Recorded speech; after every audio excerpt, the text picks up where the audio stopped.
Praise the lord. Hallelujah, hallelujah, hallelujah. దేవుని నామానికి మహిమ కలుగును గాక. మీ అందరికి నా ప్రేమపూర్వక వందనాలు. అందరికీ వందనాలు. బాగున్నారా? కృపయు సమాధానం మీకు కలుగును గాక. పునరుత్థాన దీవెనలు ఆశీర్వాదాలు మీకు మీ బిడ్డలకు మెండుగా కలుగును గాక. ఆమేన్. మరి ఈ దినం పరిశుద్ధాత్మ దేవుడు నీతో నాతో ఏం మాటలు తలంచున్నారో అట్టి మాటలు ధ్యానించుకుందాం. ప్రభువే మనకు సహాయము చేయునుగాక. ఆమేన్. అపోస్తుల కార్యాలు 24వ అధ్యాయం 16వ వచనం ధ్యానించుకుందాం.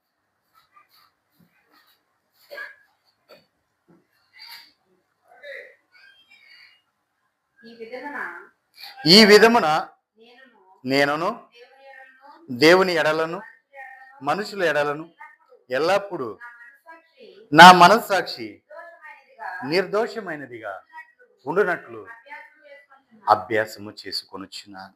దేవునికి మహిమ కలుగునుగా. ఎలా ఉండాలంటే మనసాక్షి మన మనసాక్షి ఉంటుంది. ప్రతి ఒక్కరు కూడా మనసాక్షి ఉంటుంది, అందరికీ ఉంటుంది. అది ఎలా ఉండాలని చెప్తున్నాడంటే ఇక్కడ ఎలా ఉండాలని చెప్తున్నాడంటే దేవుని ఎదుటను మనుషుల ఎదుటను ఎల్లప్పుడూ కూడా నిర్దోషంగా ఉండాలి. ఎలా ఉండాలండి? ఎల్లప్పుడూ కూడా నిర్దోషంగా ఉండాలి. ఒకప్పుడు ఒకలాగా ఉండకూడదు.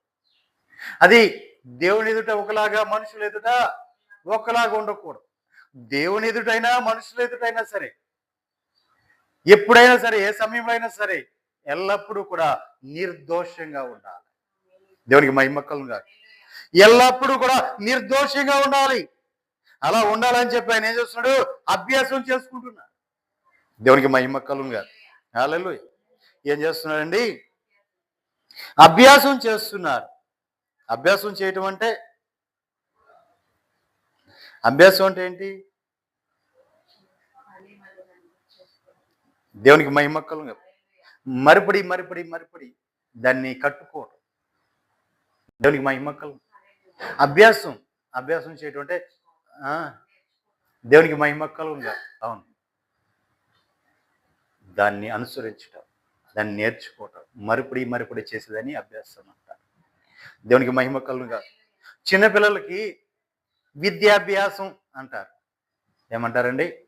విద్యాభ్యాసం అంటే దాని అర్థం ఏంటి? చిన్నపిల్లలు ఏం చేస్తారు? అక్షరాలు నేర్పించడం ప్రారంభిస్తారు. దేవునికి మహిమ కలుగుగాక. కానీ ఈయన ఏమంటున్నాడు? ఎల్లప్పుడూ కూడా నేను అభ్యాసం చేసుకుంటున్నాను అంటున్నాడు. తన మనస్సాక్షి నిర్దోషంగా ఉండటం కోసం ఎల్లప్పుడూ కూడా అభ్యాసం చేసుకుంటున్నాడు. అది కూడా ఎవరి ముందు? దేవుని ముందైనా సరే, మనుషుల ముందైనా సరే, ఎల్లప్పుడూ కూడా నిర్దోషంగా ఉండాలి. ఏంటిది? మనస్సాక్షి. దేవునికి మహిమ కలుగునుగా. హల్లెలూయా. చూడండి, నిర్దోషత్వం గురించి మనం మాట్లాడుతుంది. ఎఫెసీయులకు రాసిన పత్రిక 1వ అధ్యాయం 4వ వచనం ధ్యానించుకుందాం. ఎట్లనగా తన ప్రియుని యందు తాను ఉచితముగా మనకు అనుగ్రహించిన తన కృపా మహిమకు కీర్తి కలుగునట్లు దేవుని చిత్త ప్రకారమైన దయా సంకల్పము చొప్పున యేసుక్రీస్తు ద్వారా తండ్రికి కుమారులుగా స్వీకరించుటకై మనలను ముందుగా తన ప్రభువుకు తండ్రి కోసం నిర్ణయించుకొని మనము తండ్రి ఎదుట పరిశుద్ధులమును నిర్దోషములై ఉండవలెనని జగత్ పునాది వేయబడక మునుపే దేని చేత? ప్రేమ చేత క్రీస్తులో మనలను ఆయన ఏర్పరచుకున్నాడు. దేవునికి మహిమ కలుగు. నిర్దోషంగా ఉండాలి. ఈ వ్యక్తి ఉన్నాడు, ఇప్పుడు చంద్రశేఖర్ ఉన్నాడు. చంద్రశేఖర్ దేవుని ఎదుట ఎలా ఉండాలి? నిర్దోషంగా ఉండాలి. ఏ దోషము కనపడకూడదు, ఏ అపవిత్రత కనపడకూడదు, ఏ పాపము కనపడుకోకుండా దేవుని ఎదుట చంద్రశేఖర్ ఎలా ఉండాలి? నిర్దోషంగా ఉండాలి. దేవునికి మహిమ కలుగుగా. నేను అలా నిర్దోషంగా ఉండడం కోసం ఆయన ఎప్పుడూ జగత్ పునాది వేయబడక మునిపే నన్ను ప్రేమ చేత ఏర్పరచుకున్నాడు. ఈ రోజున ఇక్కడ నేను నిలబడి మాట్లాడుతున్నానంటే అది నాకు కలిగిన గొప్పతనము కాదు, లేదా నాకు కలిగిన వాక్చాతుర్యం కాదు, లేదా నేను చదివిన చదువు కాదు, నేను సంపాదించుకున్న ఏమీ కాదు. కేవలం జగత్ పునాది వేయబడక మునిపే నా ఎడల ఆయన యొక్క ప్రేమ చేత, ఆయన యొక్క ఏర్పాటు అంతే. అది ప్రేమ, ఆయన ప్రేమ చేత కలిగిన ఏర్పాటు. ఆయన ఏర్పరచుకున్నాడు. ఎప్పుడు? జగత్ పునాది వేయబడక మునిపంటే ఈ సృష్టి సృజింపబడక మునిపే. ఈ సృష్టి సృజింపబడక మునిపే ఆయన ప్రేమ చేత పలానా వాడు పలానా కాలంలో నా సేవ చేయాలి, నా కాడి మోయాలి ముందుగానే ఏర్పరచు.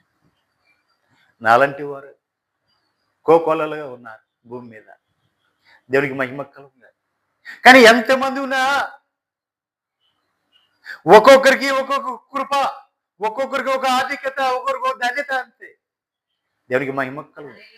నాకు ఇచ్చింది నాకు ఇచ్చాడు, ఇంకొకరికి ఇచ్చింది ఇంకొకరు ఇచ్చాడు. ఒకరిది ఒకరికి ఇవిడైనా ఎవరిది వాళ్ళకి. దేవునికి మహిమ కలుగుతుంది. హల్లెలూయా. ఎవరిది వారికి. 120 మంది మేడగదులు ఏక ప్రార్థన చేస్తున్నారు. ఆకాశం నుంచి అగ్ని దిగి వచ్చింది. ఆకాశం నుంచి అగ్ని దిగి వచ్చి అక్కడ 120 మంది మీద ఒకేసారి కుమ్మరించబడలా, ఒకేలాగా కుమ్మరించబడలా. అగ్ని నాలుకలుగా విభజించబడి అక్కడ ఉన్న వారందరి మీద కుమ్మరించబడింది. కాకపోతే ఆ విభజింపబడిందే అది మాత్రం కాదు. తమ పరిమాణము చొప్పున వారికి అనుగ్రహించబడింది. దేవునికి మహిమ కలుగుతుంది. వారి పరిణామము చొప్పున అనుగ్రహించబడింది. దేవునికి మహిమ కలుగుతుంది. అదే అక్కడ ఉన్న పేతురు గారు, ఆయన ఒకసారి నిలబడి మాట్లాడితే 5,000 మంది బాప్తిసం పొందారు. ఒకసారి మాట్లాడితే 2,000 మంది బాప్తిసం పొందారు. పేతురు గారికి అనుగ్రహించబడిన కృప పరిమాణం అది. యోహాను గారికి అనుగ్రహించబడిన కృప పరిణామం అది. ఎవరికి వారికి. యాకోబు గారికి, ఆంద్రేయ గారికి ఎవరిది వారికి అనుగ్రహించబడింది అక్కడ. దేవునికి మహిమ కలుగును గాక. హల్లెలూయా. చూడండి ప్రియులారా,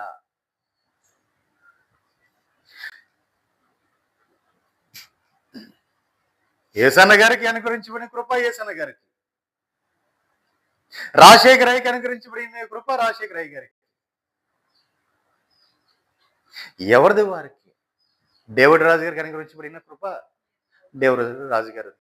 అట్లాగే దినకరన్ నాయ్ గారికి అనుగ్రహించబడిన కృప ఆయనదే. బిలిగ్రహం గారికి అనుగ్రహించిన కృప ఆయనదే. దేవునికి మహిమ కలుగును. ఈ అల్పుడైన ఈ చంద్రశేఖర్కి అనుగ్రహించబడిన కృప నాదే. ఇంకొకరికి కూడా ఆయన. ఎవరిది వారికి. దేవునికి మహిమ కలుగును. హల్లెలూయా. చూడండి ప్రియులారా, ఎవరికి వారికి ఆయన ముందు మనం కనపడుతున్నప్పుడు, ఆయన ముందు మనం నిలబడినప్పుడు ఎలా ఉండాలి? నిర్దోషంగా ఉండాలి. అది ఆయన కోరుకున్నాడు. అది కూడా ఎలా కోరుకున్నాడు? ఆయన ప్రేమ చేత నా కుమారుడు ఎలాగూ ఉండాలి నా ముందు. మనం ఆయన ముందు నిలబడినప్పుడు ఎలా కనపడాలి? నిర్దోషంగా కనపడాలి. ఏ దోషము, ఏ లోపం మనలో ఉండకూడదు. నిర్దోషంగా మనం ఆయన ముందు కనపడాలి. దేవునికి మహిమ కలుగును గాక. హల్లెలూయా.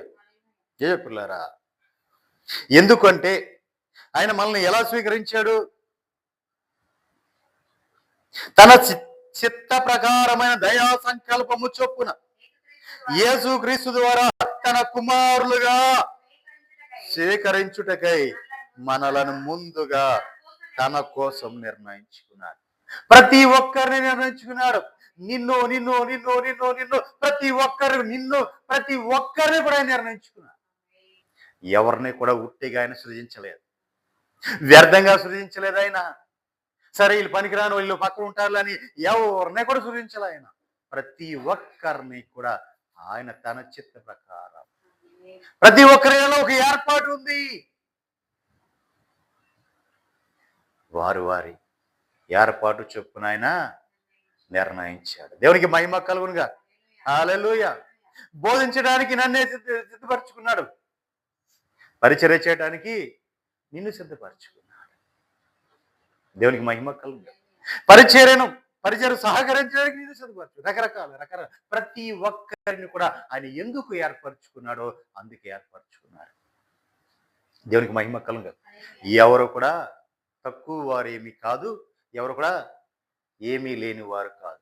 నీ ఎడల నా దేవుని సంకల్పము వేరై ఉన్నది. ఎవరిది వారికి ఆయన ముందుగానే సిద్ధపరిచి ఉంచాడు. దేవునికి మహిమ కలుగునుగా. హల్లెలూయా. ఎందుకు అంటే ప్రభువైన యేసుక్రీస్తు ద్వారా మనము ఆయన కుమారులుగా ఉండడానికి ఆయన స్వీకరించాడు. డైరెక్ట్ గా నా కుమారుడు అన్నాడు. తన పోలికలో, తన రూపంలో, తన స్వరూపంలో, తన జీవాయువునది తన చేతులతో, తన హస్తకృత్యములతో ఒక రూపించిన ఒక మానవుడు ఉన్నాడు. ఆ మానవుడు తప్పిపోయాడు. ఆయనకి విరుద్ధమైన కార్యం చేసి ఆయన ఎలా నిలబడ్డాడంటే దోషిగా నిలబడ్డాడు. దేవుని ముందు దోషిగా నిలబడ్డాడు. అక్కడ నుంచి ఆ మానవుని గింటి వేశాడు. ఇప్పుడు ఆ మానవుణ్ణి తిరిగి తన దగ్గరకు చేర్చుకోవడానికి, తన కుమారుగా స్వీకరించడానికి మధ్యలో అతని యొక్క దోషం అడ్డుపడుతుంది కాబట్టి ఇప్పుడు ఏం చేశాడంటే ఆయనే సత్శరుడిగా ఈ లోకానికి కుమారు రూపంలో వచ్చి ఆ దోషమును పరిహరించి ఆయనే మధ్యవర్తిగా ఉండి ఆయన ద్వారా ఇప్పుడు డైరెక్ట్ గా స్వీకరిస్తున్నాడు కుమారుణ్ణి. దేవునికి మహిమ కలుగును. ఇప్పుడు ఎలా సొంత కుమారుడుగా ఉన్నప్పుడు తప్పిపోయావు. ఇప్పుడు నేను ఎలా స్వీకరిస్తున్నాడు అంటే దత్త కుమారుడుగా స్వీకరిస్తున్నాడు. దేవునికి మహిమ కలుగును. అంటే ప్రభువైన యేసుక్రీస్తు వారి ద్వారా ఆయన నిన్ను పరిహరించి, ఆయన పరిశుద్ధపరిచి నిన్ను ఆయనకి ఇష్టంగా నేను మలచి ఇప్పుడు ఆయన ఏం చేస్తున్నాడంటే ఇదిగో నీ కుమారుడని అప్పగిస్తున్నాడు. దేవునికి మహిమ కలుగును. అంటే యేసుక్రీస్తు వారి ద్వారా మాత్రమే మనము తండ్రికి కుమారులుగా ఉండడానికి అర్హత తిరిగి మనకు అనుగ్రహించాడు ప్రభు. అంతకుముందు మనం కుమారులుగా ఉన్నప్పుడు అర్హతని కోల్పోయాం. ఆ కోల్పోయిన అర్హతను తిరిగి మరిపడి ఆయన ద్వారానే మనము మధ్యవర్తిగా ఆయన్ని పెట్టి ఆయన ద్వారా మరిపడి అబ్బా తండ్రి అని మొరపెట్టడానికి మనకు అర్హతనిచ్చాడు. దేవునికి మహిమ కలుగునుగా. హల్లెలూయా. నువ్వు ఎవరి కొడుకు అంటే ఏం చెప్తాం? మనం చెప్పే మాట ఏంటి? లోకానుసారంగా అయితే తండ్రి పేరు చెప్తాం, కానీ ఆత్మానుసారంగా దేవుడు అంటే ఏ దేవుడు అని చెప్తావు? యెహోవా దేవుని కుమారుడు అని చెప్తావా? చెప్పలేవు. ఎందుకంటే ప్రభువైన యేసుక్రీస్తు నా తండ్రి, నా రక్షకుడు, నా విమోచకుడు, నా సహోదరుడు, నా ప్రాణప్రియుడు అని చెప్తావు. ఎందుకంటే ఆయన ద్వారా మనం తిరిగి ఆ వారసత్వాన్ని పొందుకున్నాం కాబట్టి. ఆయన ద్వారా వారసత్వాన్ని పొందుకొని ఇప్పుడు ఏం చెప్పాడు ప్రభు? ఏం చెప్తున్నా ఇదిగో నా నామములో తండ్రి నువ్వు ఏమి అడిగినానో నీకు దాన్ని అనుగ్రహిస్తాడు. దేవునికి మహిమ కలుగును. హల్లెలూయా.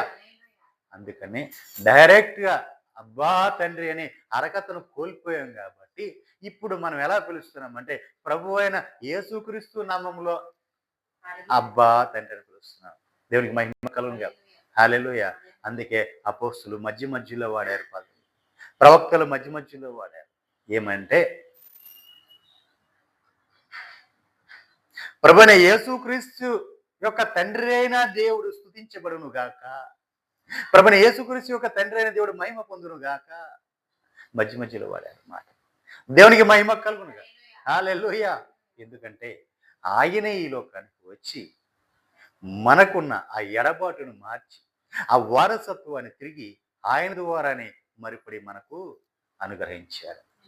దేవునికి మహిమ కలుగును గాక. అందుకే నా ప్రభు అన్నాడు, తండ్రి నీవు నాకు అనుగ్రహించిన శ్వాసము నేను వారికి అనుగ్రహిస్తున్నాను. నీవు నేను ఎలా ఉన్నామో వారు నేను అలాగే ఉన్నా.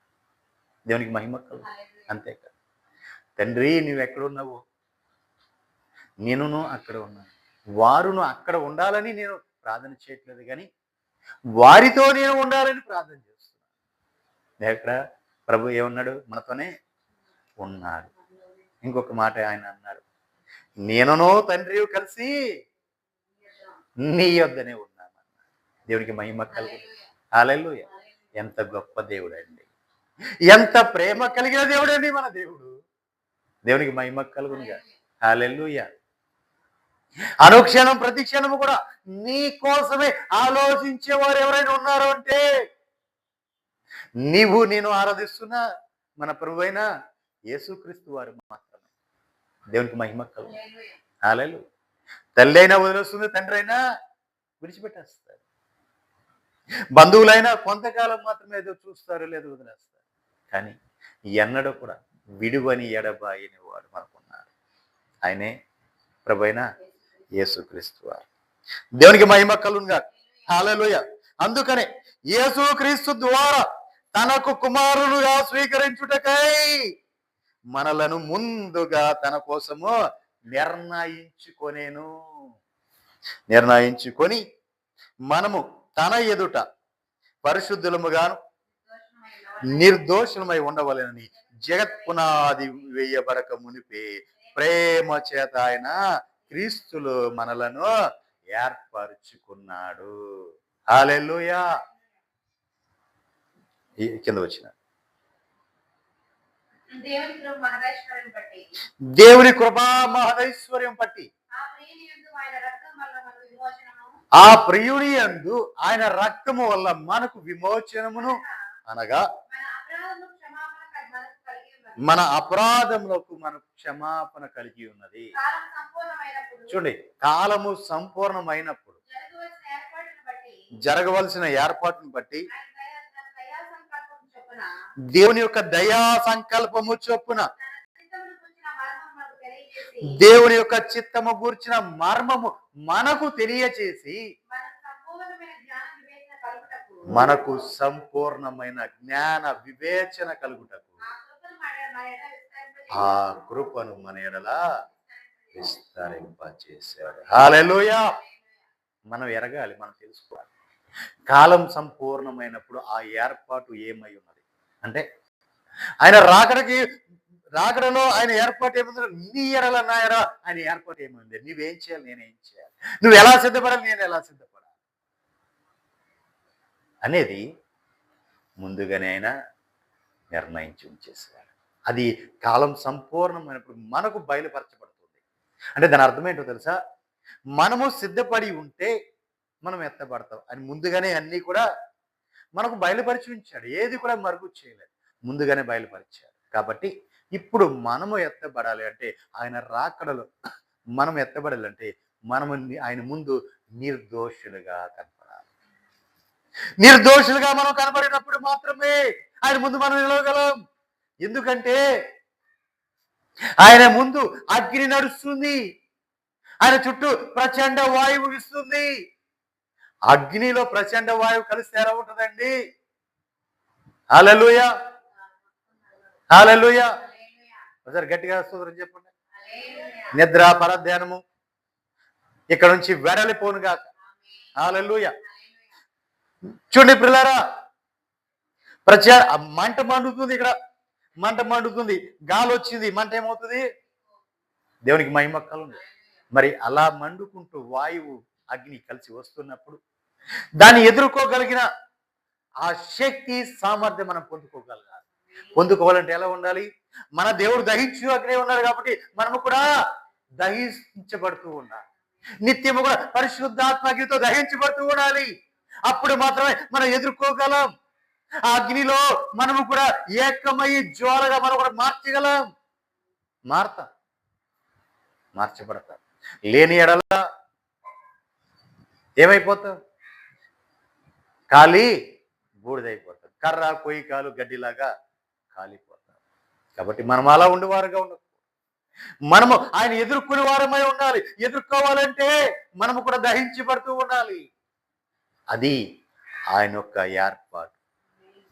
కాలము సంపూర్ణమైనప్పుడు బయలుపరచబడే ఏర్పాటు కోసం నీవు సిద్ధంగా ఉండాలి. దేవునికి మహిమ కలుగును గాక. 7వ వచనం, 8, 9, 10.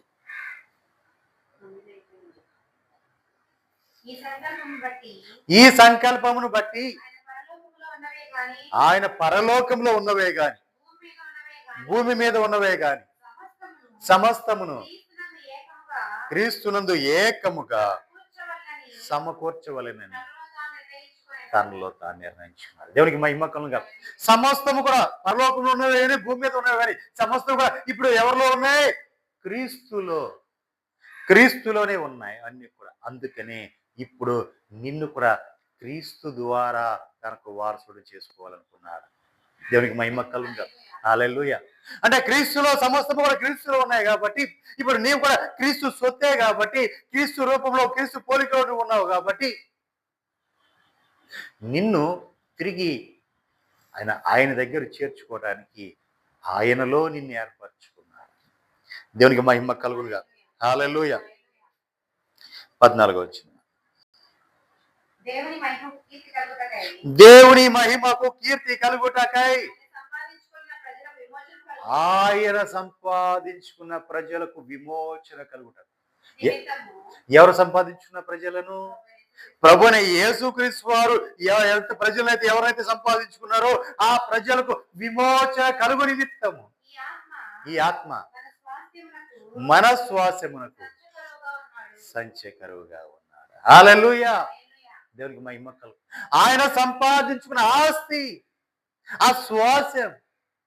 మనం అంటాం కదా, ఇది నా ఆస్తి, నేను సంపాదించుకున్నా. హల్లెలూయా. యాంకమ్మ గారు చిట్టమ్మ గారు అంటారు, మా ఆయన సంపాదించిన ఆస్తి ఇది అంటారు. దేవునికి మహిమ కలుగునుగా. ఏమంటారు? మా ఆయన సంపాదించిన ఆస్తి అంటారు. మరి అట్లాగే మరి మన ప్రభు అయిన యేసుక్రీస్తు వారు సంపాదించిన మన ఆయన ప్రభు సంపాదించిన ఆస్తికి మనమే వారసులం. హల్లెలూయా. హల్లెలూయా. ఫిలిప్పీయులకు రాసిన పత్రిక 1వ అధ్యాయం 8వ వచనం నుంచి ధ్యానించుకున్నాం. క్రీస్తు యేసు యొక్క దయారసమును బట్టి మీ అందరి మీద నేను ఎంత అపేక్ష కలిగి ఉన్నానో, దేవునికి మహిమ కలుగునుగా. మీ మీద ఎంత ఆశ కలిగి ఉన్న, అపేక్ష కలిగి ఉన్నాను, దానికి దేవుడే సాక్షి. కింద వచ్చిన మీరు శ్రేష్టమైన కార్యములు వివేచింపగలవారట. శ్రేష్టమైన కార్యములు అంటే గొప్ప గొప్ప శ్రేష్టమైనవి, గొప్ప శ్రేష్టమైన కార్యం మనం తెలుసుకోవాలి, వివేచించాలి. ఆ వివేచించడానికి మీ ప్రేమ చూడండి, మీ ప్రేమ ఎలా ఉండాలి? తెలివితోనూ సకల విధములైన అనుభవ జ్ఞానముతో కూడినదై అంతకు అభివృద్ధి పొందవలెనని, ఇందువలన దేవునికి మహిమయో ఘనత స్తోత్రము కలుగునట్లు మీరు యేసుక్రీస్తు వలననైనా నీతి ఫలములతో నిండిపోయిన వారై క్రీస్తు దినమునకు నిష్కపటులను నిర్దోషులను కావాలనని ప్రార్థించు. దేవునికి మహిమ కలుగును గాక. హల్లెలూయా. ఎలా కనపడాలండి? మనము నిర్దోషులుగాను నిష్కపటులుగాను నీతి ఫలముతో నిండిపోయి కనపడాలి. ఏ ఫలాలు ఉండాలి మనలో? నీతి ఫలాలు ఫలించాలి. నీతి ఫలాలతో మనం నిండిపోయి ఉండాలి. ఇప్పుడు మన చెట్టు ఉంది, ఎదురుగుండా మామిడి చెట్టు ఉంది. అది ఎప్పుడు అలాగే ఉంటుందా? అలా ఉంటే దానివల్ల ఉపయోగం ఉందా? ఏం చేస్తారు? నరికి ఇప్పుడు ఏం చేస్తుంటారు? ఏమ్మా, మామిడి చెట్లు బాగా కాపు కాస్తున్నాయా? ఉన్నాయా? మరి ఏం చేస్తారు? బుడ్డీలు మీ మామిడి చెట్లు ఏం చేశారు? దేనికని? కాపు తగ్గిపోయింది. ఒకప్పుడు బాగానే కాసింది, కానీ ఇప్పుడు దేవునికి మహిమ కలుగును. చూడండి ప్రియులారా, ఆ ఫలములు ఎప్పుడు కూడా ఫలిస్తూ ఉండాలి. ఆ చెట్టు మనమే చూసినప్పుడు ఆ చెట్టు ఏం చేస్తామంటే, అరే ఇది కాయట్లేదు, కాయని చెట్టు ఎందుకు స్థలం వ్యర్థం అవ్వాలి, ఈ స్థలం అంతా ఆక్రమిస్తుంది, దీని చోట ఇంకో చెట్టు నాటితే మంచి కాపు కాస్తుంది, లేదా ఇంకో పైరు వేసుకోవచ్చు అని చెప్పి ఏం చేస్తామంటే ఆ పనికి రాని చెట్టు సరిగ్గా కాయట్లేదని దాన్ని తీసి పడేస్తాం. అందుకే యేసుప్రభు వారు అన్నారు, ఇక్కడ అంజూరపు చెట్టు గురించి ఆయన ఉపమానం చెప్పారు, ఫలింపని అంజూరపు చెట్టు. కానీ ప్రియులారా ఇక్కడ ఏమంటున్నాడు, నీతి ఫలములు ఫలించాలి. ఏ ఫలాలు ఫలించాలండి? నీతి అనే ఫలాలు ఫలించాలి.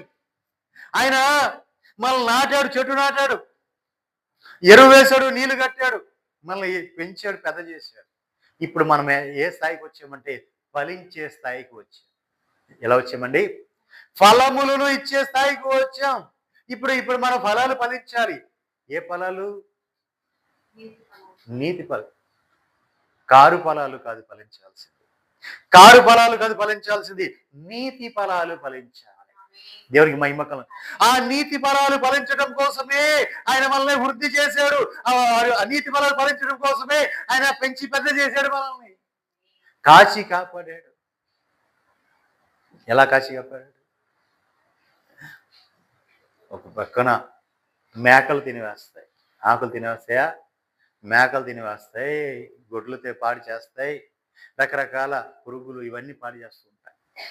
ఇవన్నిటి నుంచి మనం కాపాడు అంటే అపవాది నుంచి మనం కాపాడుకుంటూ వచ్చాడు, దుష్టు నుంచి మనం కాపాడుకుంటూ వచ్చాడు, భద్రపరుచుకుంటూ వచ్చాడు. అన్నీ కూడా సమకూర్చాడు, చక్కగా మనల్ని పెద్ద చేశాడు, పెంచాడు. ఇప్పుడు మనము ఫలించాల్సిన వయసు వచ్చింది. ఫలించేటప్పుడు ఏ ఫలం పడితే ఆ ఫలము ఫలించకూడదు. ఏదో ఒక ఫలం ఏదో కాయ కాస్తుందా చెట్టు ఉందలే అనుకోడు నా దేవుడు. ఏదో ఒక చెట్టు అంటే అయినా ఒప్పుకోడు. ఏదో ఫలం ఫలిస్తుంది ఈ చెట్టు, ఏదో ఫలం ఫలిస్తుంది అని ఊరుకోడు ఆయన. ఇప్పుడు చాలా మంది ఏం చేస్తున్నారంటే రకరకాల ఒక చెట్టుకి రకరకాల కాయలు కాపిస్తున్నారు, ఒకే చెట్టుకి రకరకాల కాయలు కాపిస్తున్నాడు. అలాగని రకరకాల కాయలు కాస్తే ఫలాలు ఫలిస్తే ఆయన ఒప్పుకోడు. మరి ఏ ఫలాలు ఫలించాలి? నీతి ఫలం అనే ఫలం ఫలించాలి. నీవు నీతి ఫలం అనే ఫలాలు ఫలించాలి. ఒక ఫలం నీతి ఫలం ఫలిస్తే చాలు అని చెప్పాలి ఆయన. ఏం చెప్పాడండి అక్కడ? ఏం చెప్పాడు? నీతి ఫలం అన్నాడా, నీతి ఫలాలు అన్నాడా? ఏమండి? నీతి ఫలములతో అనేక ఫలములు నువ్వు ఫలించాలి, ఒక ఫలము కాదు. దేవునికి మహిమకం. నీతి ఫలములతో నీవు ఫలించాలి, అది ఆయన కోరుకుంటున్నాడు. దేవునికి మహిమకలు. హల్లెలూయా. ఆ నీతి ఫలాలను ఫలించాం గాక. కింద వచ్చి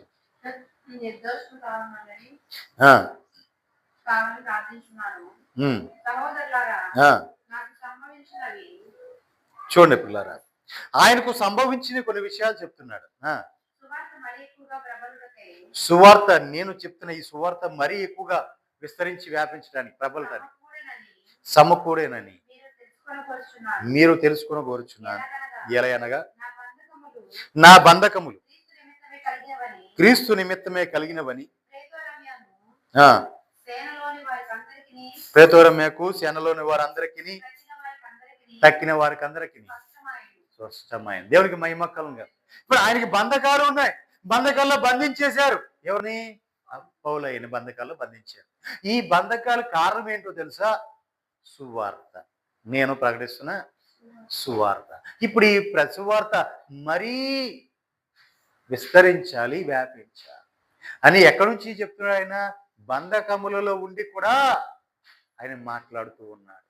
ఈ సువార్త ప్రబలు నిమిత్తమై అంటే విస్తరించు నిమిత్తమై. దేవునికి మహిమకలుగా. ఇప్పుడు బంధకాలు వచ్చినాయి, శ్రమలు వచ్చినాయి, బాధలు వచ్చినాయి, ఇవి ఎందుకు వచ్చినాయి అనుకుంటున్నారు? ఊరిని వచ్చినాయి అనుకుంటున్నారా? కాదు, సువార్త వలన వచ్చినాయి. అది కూడా ఎందుకు వచ్చినాయో తెలుసా? ఈ సువార్త మరీ ఎక్కువగా ప్రబలుట కోసమే వచ్చింది అని చెప్తున్నాడు. దేవునికి మహిమకలుగా. హల్లెలూయా. మనలో కూడా కొన్ని బంధకాలు వస్తూ ఉంటాయి, శ్రమలు, బాధలు, కష్టాలు, ఇబ్బందులు, ఆర్థిక ఇబ్బందులు, ఇంట్లో కలహాలు, చిన్న చిన్న గొడవలు, మనస్పర్ధాలు ఇవన్నీ వస్తూ ఉంటాయి. ఎందుకు వస్తున్నాయి అంటే మనం ప్రభులో ఇంకా ప్రబలటానికి అంటే ఇంకా బలపడటానికి, ఇంకా ప్రభులోకి ఇంకా విస్తరించడం కోసం ఇవన్నీ మనకు వస్తూ ఉంటాయి. దేవునికి మహిమ కలుగునుగా. శ్రమ వచ్చింది, కష్టం వచ్చింది, బాధ వచ్చిందంటే దాని వెనకాల ఒక మేలు దాగి ఉంది అని అర్థం చేసుకోవాలి. దేవునికి మహిమ కలుగునుగా. హల్లెలూయా. యూదా పత్రిక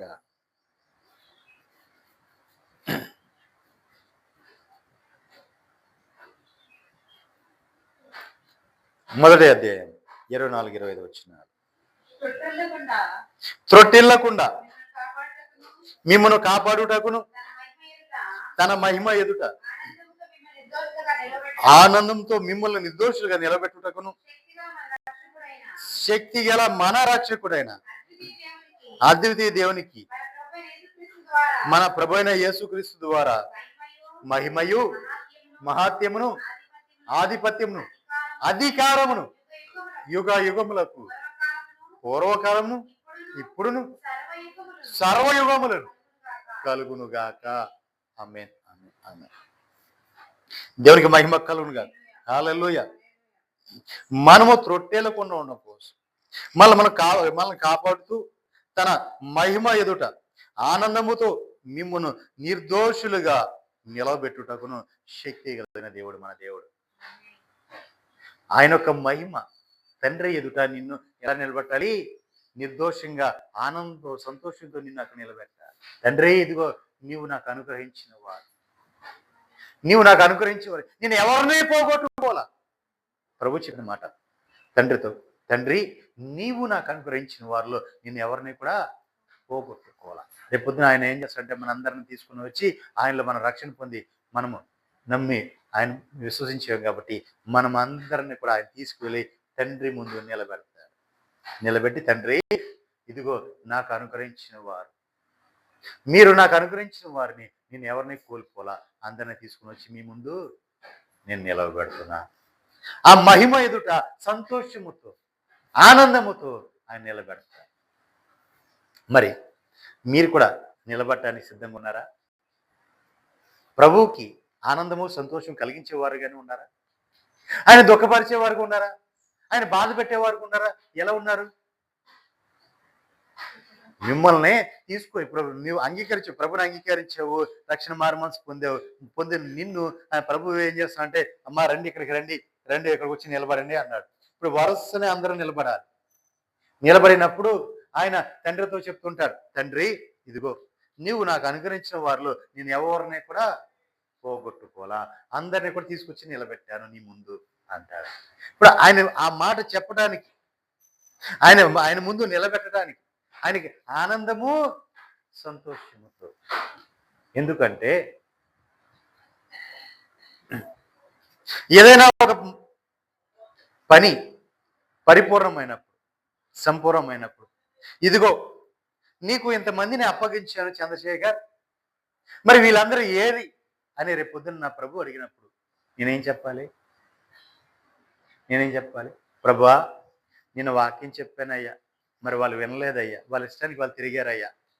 అయ్యా నేను ఆరాధన కరెక్ట్గా 11 గంటలకు మొదలు పెడితే వాళ్ళు 12 గంటలకు వచ్చారయ్యా, మరి సగం వాక్యం వాళ్ళు వినలేదయ్యా, నా మాటలు సగం మాట వినలా, మీ మాటలు సగం మాట వినలా. అయ్యా ఇదిగో మీ సన్నిధికి రమ్మంటే వారు సరిగ్గా రాలేదయ్యా, మీ సన్నిధిలో సాగిల పడమంటే సరిగ్గా పాడలేదయ్యా అని నేను చెప్పాలా? లేకపోతే ఇవన్నీ నేను ఎందుకు చెప్తుంటే ఎదటి వాడి మీద నెపము మోపటం అంటారు. ఆదం ఏం చేశాడండి? మా అమ్మగారు చాలా స్పీడ్ ఎక్కువ.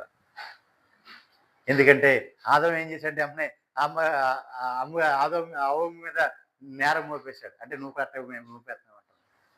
దేవునికి మహిమ కలుగును. హల్లెలూయా. చూడండి పిల్లారా, నెపము మోపాడు. నువ్వు నాకు ఇచ్చా ఆ స్త్రీయే దీనికి కారణం.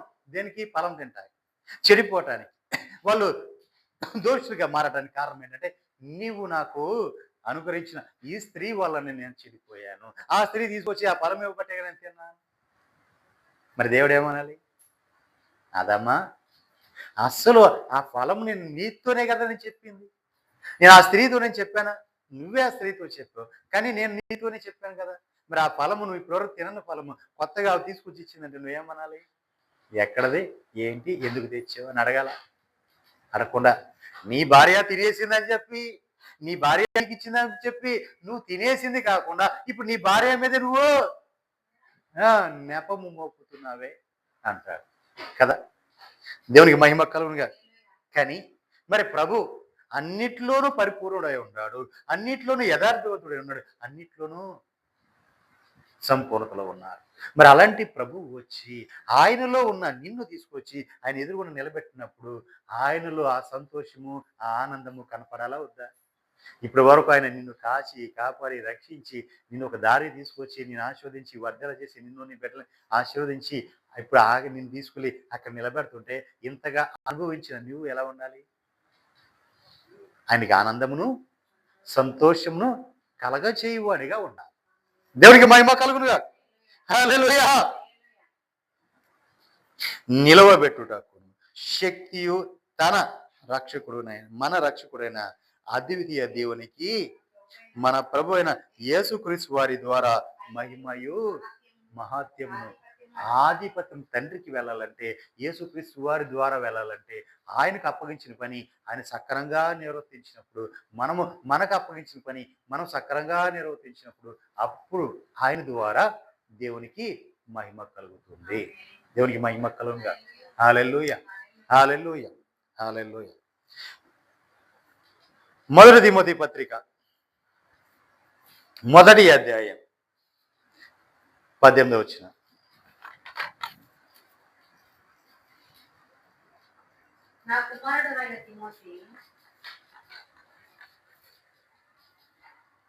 నా కుమారుడు అయిన తిమోతి, నీవు విశ్వాసము మంచి మనస్సాక్షియు కలిగిన వాడవై నిన్ను గురించి ముందుగా చెప్పబడిన ప్రవచనము చొప్పున ఈ మంచి పోరాటం పోరాడవలనని వాటిని బట్టి ఈ ఆజ్ఞ నీకు అప్పగించుచున్నా. దేవునికి మహిమ కలుగునుగా. ముందుగానే ఆయన గురించి ప్రవచింపబడిన ఆ ప్రవచన నెరవేర్పు కోసం మంచి పోరాటం, మంచి మనసాక్షి కలిగి మంచి పోరాటం పోరాడాలి నీవు అని చెప్తున్నాడు. దేవునికి మహిమ కలుగునుగా. ఆయన ఊరికి నేను చెప్పేసి ఇదిగో నువ్వు మంచి పోరాటం పోరాడు, నీకు ఎలాగ ప్రవచనం ఉంది కాబట్టి ఆ ప్రవచనం కోసం నీ మంచి విశ్వాసంతో మంచి పోరాటం నువ్వు పోరాడు అని చెప్పాల. ఆయన అదే మాట ద్వారా చెప్పాడు. ఏమని? నేను మంచి పోరాటము పోరాడి తిని నా ముందుంచబడిన పరుగు పందెంలో నేను తుద ముట్టించి తిని ఇక మీదట నా కోసం జీవ కిరీటము ఉంచబడి ఉన్నది. ఎదురు నా కోసం ఎదురు చూస్తుంది. ఏంటిది? జీవ కిరీటం. ఆయన నడుచుకున్నాడు, చెప్పాడు, దాన్ని అనుసరించి నడుచుకున్నాడు. ఇదిగో నేను మంచి పోరాటం పోరాడాను కాబట్టి నీకు కూడా నేను ఒక ఆజ్ఞ ఇస్తున్నాను తిమోతి, నీ కూడా మంచి పోరాటం పోరాడు అన్నాడు. దేవునికి మహిమ కలుగునుగా. హల్లెలూయా. ఇక్కడ పేరు తిమోతి అని పెట్టాడు కానీ నీ పేరు నా పేరు పెడితే ఇప్పుడు మనం ఏం చేయాలి? ఏం చేయాలి? మంచి మనకు దేవుడు అనుగ్రహించిన దాన్ని బట్టి మన పోరాటం, మంచి పోరాటం మనము పోరాడాలి. దేవునికి మహిమ కలుగునుగా. హల్లెలూయా. 19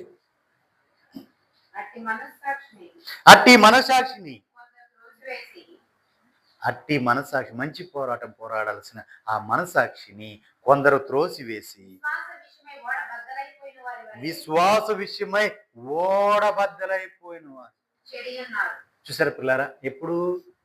అపోస్తుల కాలంలోనే, ఆది అపోస్తుల కాలంలోనే ఓడబద్దలైపోయింది. ఏ ఓడ? విశ్వాసం అనబడిన ఓడ. విశ్వాసం అనబడిన ఓడ ఆది అపోస్తుల కాలంలోనే ఓడబద్దలైపోయింది. దాని అర్థం ఏంటో తెలుసా?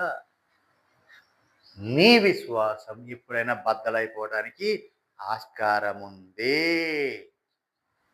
ఏదో ఒక విషయంలో విశ్వాసం అనేవాడు బద్దలైపోతుంది. దానికి అవకాశం ఉంది.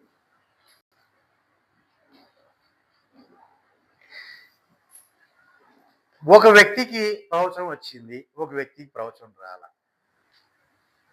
ఈ రెండో వ్యక్తి ఏం చేయాలి? ప్రవచనం వచ్చిన వ్యక్తి కాకుండా ప్రవచనం రాని వ్యక్తి ఏం చేయాలి? ఏం చేయాలి? ఏమ్మా? పోరాడాలి. ఎప్పటి వరకు? ప్రవచనం వచ్చే వరకు. ప్రభువా, నీవు అదిగో నీ దాసుడి ద్వారా పెడుతూ నువ్వు మాట్లాడు, నాతో కూడా మాట్లాడు అని నువ్వు పోరాడాలి. అది వదిలేసి అయ్యగారు చూసావా, దానికే ప్రవచనం చెప్పాడు, నాకు చెప్పాడని చూసావా, నేను ఎంత చేశాను, ఎంత చూశాను, ఎంత ఇచ్చాను, ఎంత కష్టపడ్డాను అంటే అదేమైపోద్ది? దేవునికి మహిమ కలుగునుగా. చిన్నపిల్లరా, అంటే ఒక్కరికి మేలు జరిగింది. ఇప్పుడు అయ్యగారు ఇద్దరు ప్రార్థన చేశాడు, ఒకరు దాంట్లో ఎవరి కార్యం జరిగింది, ఒకరికి ఆలస్యమైంది. ఆ విషయాల్లో నువ్వు తప్పిపోకూడదు. నువ్వు పొందుకునే వరకు నువ్వేం చేయాలి? పోరాడాలి. పోరాడాలి అని పాదాలు పట్టుకొని, ప్రభువా నాకు జరిపించు, నా జీవితంలో ఒక కార్యం చేయి. నేను కూడా ఒకప్పుడు ఈ ప్రవచనలు వస్తుంటే, దేవుడు మాట్లాడుతుంటే నాతో ఒక్క మాట మాట్లాడయ్యా, ఒక్క మాట మాట్లాడయ్యా, నేను విశ్వాసిగా ఉన్నప్పుడు ఆ సేవకుడి ద్వారా నాతో ఒక్క మాట మాట్లాడంటే వచ్చే. తర్వాత నాకు కొంచెం బాధేసింది. బాధేసిన తర్వాత, ప్రభువా అసలు నేను నీ సేవ చేయాలని, నీ కాడి మొయ్యాలని ముందు నుంచి, నా చిన్న వయసు నుంచి ఉంది పిలుపు అని అన్నావు, నన్ను అందుకే ఏర్పరచుకున్నావు. మరి ఎక్కడెక్కడ ఇరక్కొట్టి ఈ రోజున లొంగ తీసుకున్నావు. మరి నీవు నాతో మాట్లాడకపోతే నేను అనేకులు నేను ఎలా చెప్పగలను? ఇదిగో నా ప్రభువే యెహోవా వాక్ అని నేను ఎలా చెప్పగలను? ఎవరితో మాట్లాడింది, ఇంకొకరితో మాట్లాడితే ఆ మాట తీసుకొచ్చి ఇదిగో ప్రభు నాతో ఇలా మాట్లాడని నేను ఎలా చెప్పగలను అని చెప్పి రోషం వచ్చి, పౌరుషం వచ్చి, అప్పుడు పట్టుకొని ఆయన పాద బలిపీఠం పట్టుకొని ఏలాడా. పగలో రాత్రులు కూడా రాత్రులు అంత నిద్రపోకుండా బలిపీఠం పట్టుకొని ఏలాడితే అప్పుడు మాట్లాడటం మొదలుపెట్టారు. దేవునికి మహిమ కలుగును. హల్లెలూయా. అప్పుడు మాట్లాడటం మొదలుపెట్టారు. లేదు అంటే ఈ రోజు కూడా నిన్న ఇంకొక లెంక చూసి వాళ్ళు చెప్పిన మాట మీ దగ్గర తీసుకొచ్చి చెప్పే పరిస్థితి ఏమో. కానీ దేవుడు ఆ కృప మనకి ఇవ్వాల. ఎప్పటికప్పుడే శ్రేష్టమైన వాక్యం ఆయన పాదాలు పట్టుకుని, ప్రభువా ఈ రోజున నీ బిడ్డల కోసం నేనేం మాట్లాడాలి, ఇదిగో ఈ మాట తీసుకొని వెళ్ళి. హల్లెలూయా. ఈ మాట తీసుకొని వెళ్ళి ఆ కృప మనకి ఇచ్చాడు దేవుడు. దేవునికి మహిమ కలుగును గాక. హల్లెలూయా. ఎంత కృప కలిగిన వాడండి మన గొప్ప దేవుడు. దేవునికి మహిమ కలుగును గాక. హల్లెలూయా. కింద వచ్చిన వాడబద్దలైపోయిన వారి మన విశ్వాసం ఎక్కడ కూడా బద్దలు కాదు. అంటే ఆది అపొస్తలుల కాలంలోనే వాడ బద్దలైంది అని అర్థం. దానికంటే వాళ్ళ విశ్వాసములో కొంతమంది ఏమైపోయారు? చెడిపోయారు. కొంతమంది చెడిపోయారు. వాడు బద్దలైన వారిలాగా కొంతమంది చెడిపోయారు, విశ్వాసంలో తప్పిపోయారు. కానీ మనం అలా ఉండకూడదు. దేవునికి మహిమ కలుగును గాక. చూసారా, తప్పిపోయిన వారి గురించి చెప్తాడు. వారిలో ఉమానైనను అలెగ్జాంద్రును ఉన్నారు. వీరు దూషింపబడకుండా శిక్షించబడుటకై వీరిని ఎవరికి అప్పగించాడంట? సాతానుకు అప్పగించాడంట. అంటే దూషింపబడకుండా. ఇప్పుడు మన కోపం వచ్చిందండి, ఏదైనా చేసిన కోపం వచ్చింది, ఏమంటావు? 2 మాటలు దూషించేస్తాం, తిట్టేస్తాం. అలా తిట్టకూడదంట. తిట్టలేదు ఆయన. ఏం చేశాడు? సాతానికి అప్పగించాడంట. దేవునికి మహిమ కలుగును గాక. ఎందుకని? శిక్షించడానికి.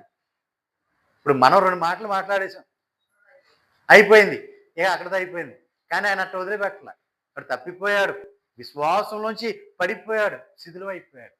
తన ఆధ్యాత్మిక జీవితాన్ని, ఓడని ఆధ్యాత్మిక జీవితాన్ని కట్టుకోవాల్సింది పోయి దాన్ని బద్దలు చేసుకున్నాడు. కాబట్టి అతను ఏం చేశాడు? సాతానుకి అప్పగించేశాడు. దేవునికి మహిమ కలుగును గాక. హల్లెలూయా. తొందరపడి ఎవరిని తిట్టమాగండి. తిడితే అక్కడితోనే అయిపోతుంది. ఏం చేయాలి? ప్రభుకి అప్పగించాలి. దేవునికి మహిమ కలుగును గాక. హల్లెలూయా. హల్లెలూయా. అలా అని చెప్పి చూడండి ప్రియులారా,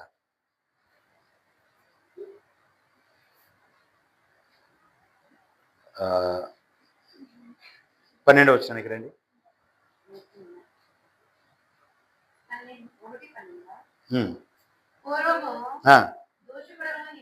చూడండి ఈయన ఏం చెప్తున్నాడు, పూర్వం ఎలా ఉన్నాడు వీళ్ళ గురించి చెప్తున్నాడు. అపోస్తలుడైన పౌలు గారు పూర్వం నేను ఎలా ఉన్నానో చెప్తున్నాడు. ఆయన దోషకుడను, హింసకుడను, హానికరుడైన నేను నన్ను దేవుడు తన పరిచర్యకు నియమించి నమ్మకమైన వానిగా ఎంచినందుకు నన్ను ఇంతగా బలపరిచిన ప్రభువైన యేసుక్రీస్తుకు కృతజ్ఞుడనై ఉన్నాను. చూడే అప్పుడు పూర్వం ఏది హింసకుడు, దోషకుడు, హానికరుడు గురించి చెప్తాడు. తెలియక విశ్వాసము, తెలియక అప్పుడు నాకు తెలియక అవిశ్వాసం వల్ల ఇవన్నీ చేశా, కనుక నేను కనుకరింపబడి. హల్లెలూయా. తెలియక చేశాడు కాబట్టి కనికరించబడ్డాడు. అదే తెలిసి చేస్తే కనికరం లేదు. దేవునికి మహిమ కలుగు. అదే ప్రభు చెప్పాడు ఏమని, ఒక నీతిమంతుడు తన నీతిని విడిచి అన్యాయము చేసినడురా వాడికి క్షమాపణ లేదు. ఒక అనీతిమంతుడు పాపి తన పాపములు ఒప్పుకొని పశ్చాత్తాపడితే వాడికి క్షమాపణ ఉంది, వాడికి క్షమాపణ ఉంది. కానీ నీతిమంతుడు ఒక్కసారి తప్పిపోతే క్షమాపణ లేదు. దేవునికి మహిమ కలుగునుగా. హల్లెలూయా. అలాగే ఈయన కూడా అది నేను తెలియక చేశాను కాబట్టి నేను కనికరింపబడ్డాను అని చెప్తున్నాడు. దేవునికి మహిమ కలుగునుగా. హల్లెలూయా. కింద వచ్చిన మన ప్రభు యొక్క కృపయు క్రీస్తు యేసునందున్న విశ్వాసమును ప్రేమయు అత్యధికముగా విస్తరిస్తుంది. దేవునికి మహిమ కలుగునుగా. ఏమవుతుంది? ప్రేమ ఏమవుతుంది? ఆ కృప, కనికరము, ఆ ప్రేమ అత్యధికంగా విస్తరిస్తూ ఉంది, రోజు రోజుకి విస్తరిస్తూ ఉంది. దేవునికి మహిమ కలుగునుగా. 16వ వచనం.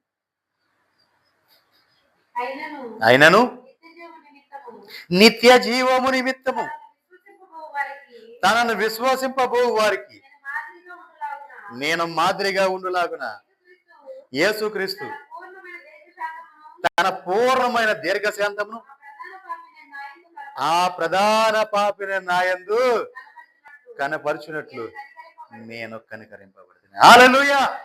ఎంత ఒప్పుకోలు చూడండి.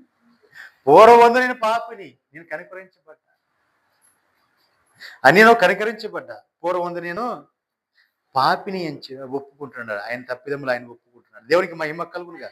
హల్లెలూయా.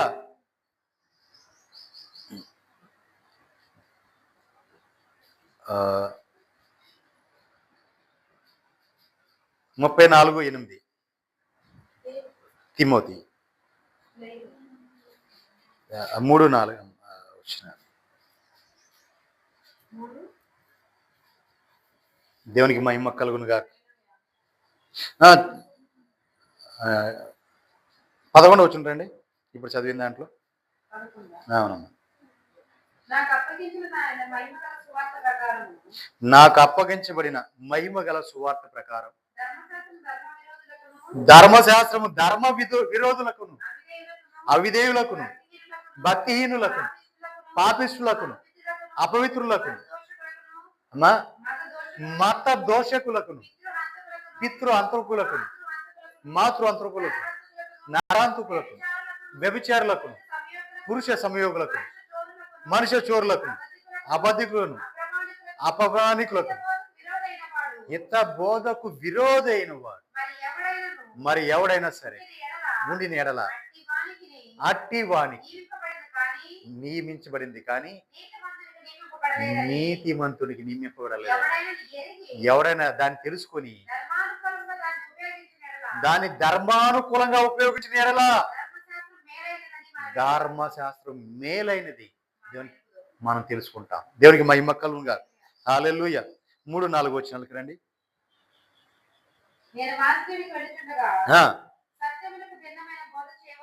చూడండి తిమోతితో చెప్తున్నాడు, సత్యమైన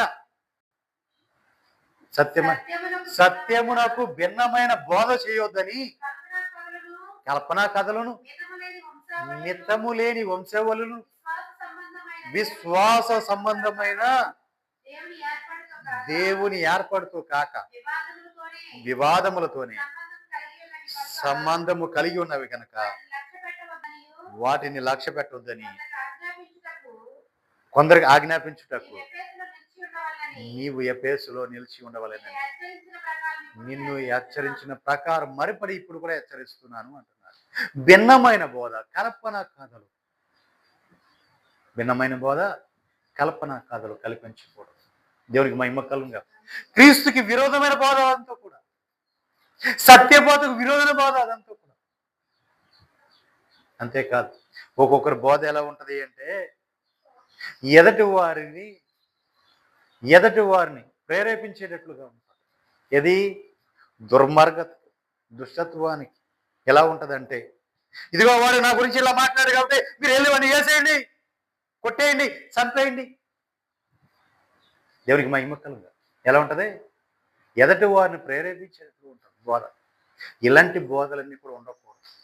ఇవన్నీ కూడా దేవునికి విరోధమైన బోధలు. ఇవన్నీ దేవునికి భిన్న బోధలు అంటారు వీటిని. భిన్నమైన బోధలు, ఎదటి వాడిని రెచ్చగొట్టే విధానం, ఎదటి వాడిని ఈ మతం అనే పేరులో, మతం అనే ముసుగులో ఎదటి వాడిని స్వార్థానికి వాడుకునేవి. ఇవన్నీ కూడా ఇలాంటి బోధలు ఉండకూడదు. ఇవన్నీ కూడా భిన్నమైన బోధలు. దేవునికి మహిమ కలుగునుగా. మరి ఎలాంటి బోధ ఉండాలి? ఎలాంటి బోధ ఉండాలి? సత్యముగా ప్రకటించబడాలి. సత్యమే ప్రభువు యొక్క సత్యముని ప్రకటించాలి.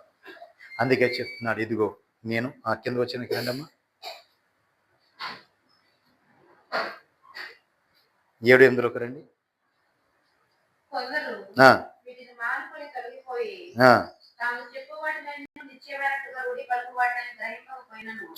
చూసారా ఏంటంటే వాళ్ళు చెప్పేవి పలికే కూడా నిశ్చయంగా వాళ్ళు గ్రహించలేకపోతున్నారు.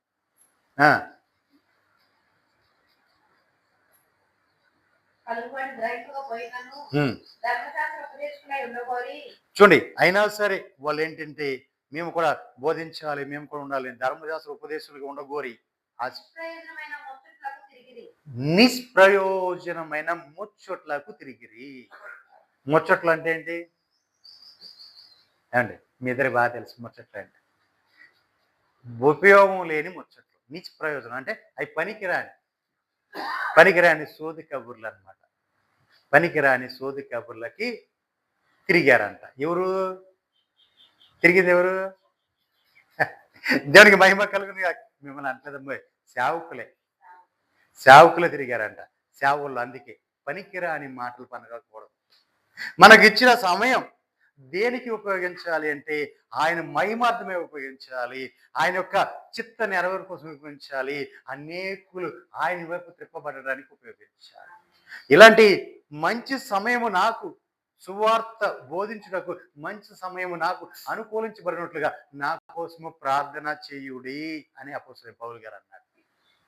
ఆ మంచి సమయం, ఆ వచ్చిన సమయాన్ని ఈ నిష్ఫలమైన ముచ్చట్లు, వ్యర్థమైన ముచ్చట్ల కోసం ఉపయోగించుకోవడం. దేవునికి మహిమ కలుగుగా.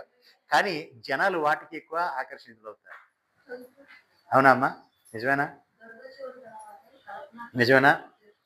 ఆ అమ్మ ఎట్లా చేసింది, ఎట్లా చేశాడు, అక్కడ ఎలా జరిగింది, ఇక్కడ ఎలా జరిగింది, అలా జరిగింది, ఎలా జరిగింది అని చెప్తే ఏమంటాం? చక్కగా వినసొంపుగా ఉంటుంది. ఎంత ఆనందంగా ఉంటుందో. అదే దురద చెవులు అంటారు కదా, అవి వినసొంపుగా మనకు ఆ చెవులకు కావాల్సింది ఏముంది?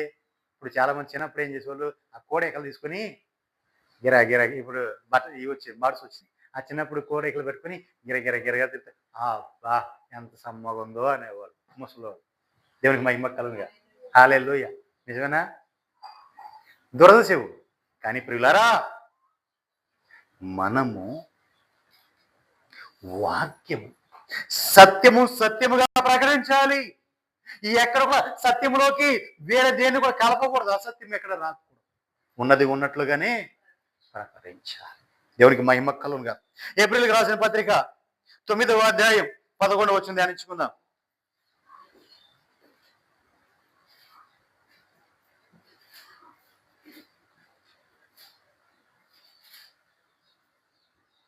దేవునికి మహిమ కలుగునుగా. 11. అయితే క్రీస్తు రాబోతున్న మేలుల విషయమై ప్రధాన యాజకుడిగా వచ్చి తానే నిత్యమైన విమోచన సంపాదించి హస్తకృత్యము కానిది అనగా ఈ సృష్టి సంబంధము కానిదియు మరి ఘనమైనది పరిపూర్ణమైనదినైనా గుడారము ద్వారా మేకల యొక్కయు కోడెల యొక్కయు రక్తముతో కాక తన స్వరక్తముతో ఒక్కసారే పరిశుద్ధ స్థలంలో ప్రవేశించాడు. దేవునికి మహిమ కలుగుగా. 14 వచ్చేయండి. నిత్యుడగు ఆత్మ నిత్యుడగు ఆత్మ ద్వారా తన్ను తాను దేవునికి నిర్దోషిగా అర్పించుకొనిన క్రీస్తు యొక్క రక్తము నిర్జీవ క్రియలను విడిచి జీవము కలిగిన దేవుని సేవించుటకు మీ మనస్సాక్షిని ఎంతో ఎక్కువగా శుద్ధి చేస్తుంది. ఆ రక్తం ఏం చేస్తుంది? మీ మనస్సాక్షిని జీవము కల దేవుని ఆరాధించడానికి ఎంతో ఎక్కువగా శుద్ధి చేస్తుంది. ఆత్మ ఏం చేస్తుంది? మనలో ఉన్న ఆత్మ ఎప్పటికప్పుడే నిన్ను ప్రభు వైపు మళ్ళిస్తూ ఉంటుంది. ఆయన ఆరాధించడానికి, గణపరచడానికి, మహింపరచడానికి సమయం అవుతుంది. ఎల్లు లేకు, ఆ వాక్యం విను, దేవుని సన్నిధిలో నువ్వు నిలబడు అని ఎప్పటికప్పుడు నీలో నా అపవిత్రం తీసివేసి నిన్ను పవిత్రపరుస్తూనే ఉంటుంది, శుద్ధి చేస్తూనే ఉంటుంది. దేవునికి మహిమ కలుగునుగా. హల్లెలూయా. ఆఖరిగా ఒక మాట చెప్పి నేను ముగిస్తాను. హెబ్రీయులకు రాసిన పత్రిక 5వ అధ్యాయం 14వ వచనం. వయసు వచ్చిన వారు అభ్యాసము చేత మేలు కీడులను వివేచించుటకు సాధకము చేయబడిన జ్ఞానేంద్రియములు కలిగి ఉన్నారు కనుక బలమైన ఆహారం వారికి. దేవునికి మహిమ కలుగునుగా. ఇప్పుడు మీరు వయసుకు వచ్చిన వారా పిల్లల? వయసుకు వచ్చు అంటే ఈ వయసులో కాదండి, నేను ఆధ్యాత్మిక భక్తిలో వయసుకు వచ్చిన వారా కాదా? ఒక్కొక్కరు రక్షణ పొంది ఎన్ని సంవత్సరాలు అవుతుంది? వాక్యం వినటం మొదలుపెట్టి ఎన్ని సంవత్సరాలు అవుతుంది? కొత్తగా ఇప్పుడిప్పుడే వింటున్నారు అంటే పిల్లలు అనుకుంటారు. పిల్లలు అంటే వాళ్ళకి పాలు తాగే వయసు, అంటే వాళ్ళు త్వరగా అరుగుదలయ్యే ఆహారం పెట్టాలి. అరటిపండు పిసికి పెట్టడము, లేదా ఇంకా ఏమేమి పెట్టాలి, సెర్లాకు ఇలాంటివి పెట్టి చిన్నగా పెట్టి వాళ్ళు నడిపించారు. కానీ ఇప్పుడు మీరు శ్రేష్టమైన ఆహారం తిని, బలమైన ఆహారం కావాలి మీకు. వృద్ధులు వారి బలమైన ఆహారం తిన్నా వారికి అరగదు, కాబట్టి వారికి అరిగే విధంగా వారికి పెట్టాలి. ఇప్పుడు మీరు బలంగా ఉన్నారు, బలవంతులుగా ఉన్నారు, మంచి వయసులో ఉన్నారు. ఇప్పుడు శ్రేష్టమైన బలమైన ఆహారం, రాళ్ళు తిన్నా అరిగిపోయే ఆ వయసులో మీరు ఉన్నారు. ఇప్పుడు మీకు ఏ ఆహారం పెట్టాలి? ఏమండి, ఏ ఆహారం పెట్టాలి? బలమైన ఆహారం. మరి తింటున్నారా? వయసు వచ్చిన వారు అభ్యాసము చేత మేలు కీడులను వివేచించాలి. ఏది మేలు ఏది కీడో వివేచించాలి. వయసుకు వచ్చేవారు ఏం బలమైన ఆహారం తినడం వల్ల ఏమవుతుందంటే ఏది మంచి ఏది చెడ్డ, ఏది మేలు ఏది కీడు అని వివేచన కలిగి ఉండాలి. దేవునికి మహిమ కలుగునుగా. దీన్ని మనం ఏం చేయాలి? సాధకము చేసుకోవాలి. ఏం చేయాలి? సాధకం చేయబడిన జ్ఞానేంద్రియములు కలిగి ఉండాలి. జ్ఞానేంద్రియములు అంటే ఈ కళ్ళు ఇక్కడ ఉంటావా? ఏమండి, ఇక్కడ ఉంటావా? కాదు, మనోనేత్రం వెలిగించబడాలి. ఆధ్యాత్మికలో మన మనోనేత్రం వెలిగించబడాలి.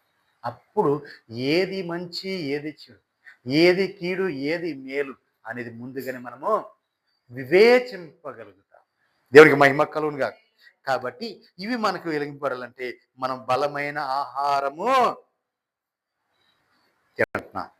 కాబట్టి ఈ బలమైన ఆహారంలో ఈ వాక్యంలో సారం ఏంటి అనేది మనము గ్రహించగలగాలి. వాక్యానుసారంగా వాక్యంలో ఉన్న సారం ఏంటి, ఈరోజు ఏం చెప్పారు, దీని అర్థం ఏంటి అనేది మనము గ్రహించగలిగి ఉండాలి. అంతే తప్ప ఏదో ఆదివారం కాబట్టి బైబిల్ పెట్టుకొని వచ్చేసి ఆరాధన అయిపోగానే ఇంటికి వెళ్ళిపోయి బైబిల్ మళ్ళీ భద్రంగా బీరువాలో పెట్టేసామంటే కాదు. అసలు ఈరోజు దేవుడు నాతో నీతో అసలు దేవుడు నాతో ఏం మాట్లాడాడు, దాని భావం ఏంటి, దాని సారం ఏంటి అనేది మనము గ్రహించగలగాలి.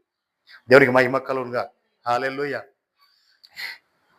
ఏ విధమునైన దేవుని ఎడల మనుషుల ఎడలను ఎల్లప్పుడూ నా మనస్సాక్షి నిర్దోషమైనదిగా ఉండినట్లు అభ్యాసము చేసుకొనుచున్నాను. దేవునికి మహిమ కలుగునుగా. హల్లెలూయా. మరి మన మనస్సాక్షి కూడా అపోస్తలుడైన పౌలయ్యలాగా దేవుని ఎదుటే కానీ మనుషుల ఎదుటే కానీ మనం కూడా నిర్దోషులముగా అగుపడి ఉన్నట్లుగా ప్రభు మనకు కృప చూపును గాక. ఆ విధంగా మనం పరిశుద్ధంగా పవిత్రంగా దేవుని ఎదుట నిర్దోషముగా మనం అగుపడదుము గాక. అట్టి కృప పరిశుద్ధాత్ముడు మనకు అనుగ్రహించును గాక. ప్రార్థన చేసుకుందాం.